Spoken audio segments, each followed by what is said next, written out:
ملت اسلامیہ کے جوانوں، آج ہندوستان کے اندر خاص طور سے ہمارے اسلامی معاشرے میں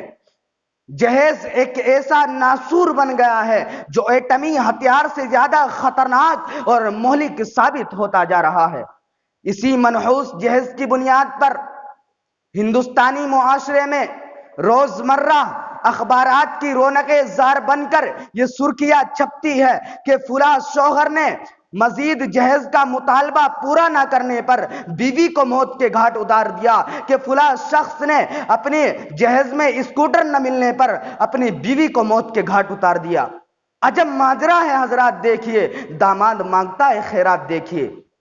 میرے محترم و معزز سامعین کرام، ابھی تو یہ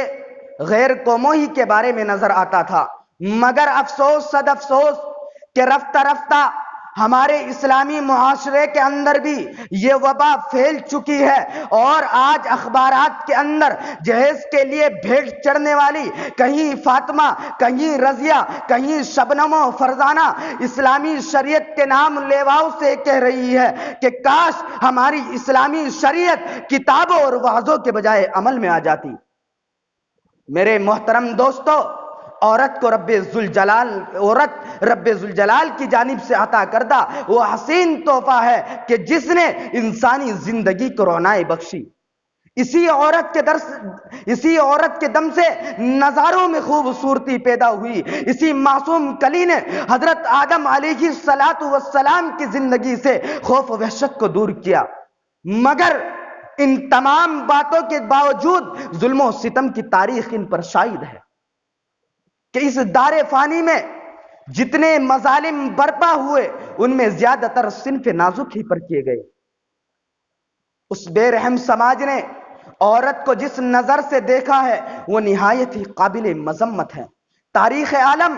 ان دردناک واقعات سے بھری پڑی ہے کہ کبھی حضرت مریم کو دنیا والوں نے محتم کر کے جنگلوں کی خاک چھاننے پر مجبور کیا، تو کبھی نمرود نے اپنی بیٹی کو ایمان لانے کی پاداش میں آگ میں ڈالا، تو کبھی عرب کے جاہل معاشرے نے لڑکیوں کی پیدائش کو اس قدر منحوس تصور کیا کہ ان کو پیدا ہوتے ہی ان کو زندہ درگور کر دیا جاتا تھا۔ میرے محترم اور معزز سامعین کرام، آج بھی ان معصوم دوشیزاؤں پر ظلم و ستم کے پہاڑ توڑے جا رہے ہیں۔ جبر و تشدد کی خاردار جھاڑیاں ان کی راہ میں حائل ہے۔ آج بھی ان عورتوں کے ارمانوں کا خون کیا جا رہا ہے۔ میرے محترم و معزز سامعین کرام، ساری دنیا پر یہ بات روزے روشن کی طرح آیا ہے کہ جس وقت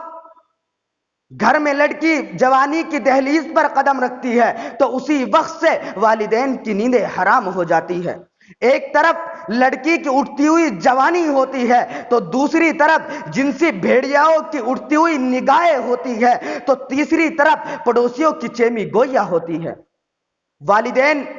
جب اس گلاب کے پھول کو سجانے کے لیے جب کسی لڑکے کی تلاش میں نکلتے ہیں تو جہیز کے مطالبات ان کے ارادوں کو وہیں مسمار کر دیا جاتا ہے۔ ارے جہیز کے ٹھیکیداروں، کان کھول کر سنو، ذرا دیکھو سید الانبیاء، تاجدار بطحا، احمد مجتبی، محمد مصطفیٰ، سرور کائنات محمد عربی صلی اللہ علیہ وسلم کی پیاری بیٹے حضرت فاطمہ رضی اللہ عنہا کا عقد مسنون کس انداز سے ہوتا ہے کہ جسم پر جو چادر ہے اس میں 16 پیوند لگے ہوئے ہیں، اور بنت رسول ہونے کے باوجود پیادہ پاشیر خدا حیدر کرار حضرت علی رضی اللہ عنہ کے گھر کی جانب روانہ ہو رہی ہے، اور جہیز میں ایک بستر، ایک چکی اور 2 مٹکے پر مشتمل مختصر سامان علی مرتضیٰ کو پیش کیا جا رہا ہے۔ اور جہیز میں ایک بستر، ایک چکی، ایک تکیہ اور 2 مٹکے پر مشتمل مختصر سامان علی مرتضیٰ کو پیش کیا جا رہا ہے۔ آج ہم کہتے ہیں کہ ہمارا بیٹا ڈاکٹر ہے، ہمارا بیٹا انجینئر ہے، ہمارا بیٹا پائلٹ ہے، ہمارا بیٹا ٹیلی فون آپریٹر ہے، ہمارا بیٹا گریجویٹ ہے، ہمارا بیٹا سعودی عرب میں رہتا ہے، اس لیے جہیز میں جہاز چاہیے۔ ارے اولاد پیدا کر کے جہیز کی تمنا کرنے والوں، کان کھول کر سنو کہ اگر تمہارا بیٹا ڈاکٹر ہے تو حضرت علی امیر المؤمنین تھے، اگر تمہارا بیٹا پائلٹ ہے تو حضرت علی مجاہد تھے، اگر تمہارا بیٹا انجینئر ہے تو حضرت علی خلیفہ رسول تھے، اگر تمہارا بیٹا ٹیلی فون آپریٹر ہے تو حضرت علی فاتح خیبر تھے، اگر تمہارا بیٹا گریجویٹ ہے تو حضرت علی اسد اللہ تھے، اگر تمہارا بیٹا پیکر سیاست ہے تو حضرت علی پیکر ولایت تھی۔ میرے محترم اور میرے معزز سامعین کرام، بس آئیے ہم سب مل کر یہ عہد کریں کہ ہم اس جہیز جیسی ملعون رسم کو مٹا کر دم لیں گے،